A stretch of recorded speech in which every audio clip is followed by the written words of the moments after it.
Hey, if you don't receive notifications from your phone into your Xiaomi Smart Band 8 Pro, let me show you how you can try to fix this.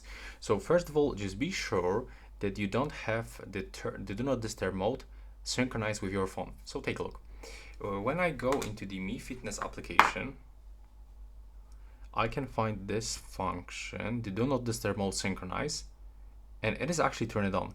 So it means that when I turn on the do not disturb mode on my phone, it will be also turned on my watch. And take a look. As you can see, it's turned on. Now, when I go into my watch settings, I can find the same. The do not disturb mode is turned on. When I turn it off my phone, it will be turned off of my watch. So you can turn it off on your phone or simply remove this synchronize option. After this, you can turn on the do not disturb mode on the phone, but avoid this on your watch.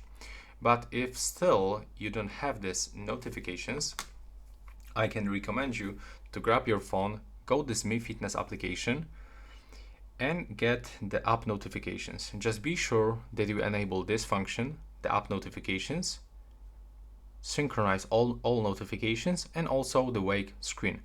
If it still doesn't work, you can simply try to reset your watch and pair it one more time with your application, or you can even try to get the update. Sometimes when there's like some issues with the devices, you can actually get the new update that fixing the issues. So click right here and just be sure that you are with the current firmware version. And that's how it looks right now. Please subscribe to my channel and see you in the next one.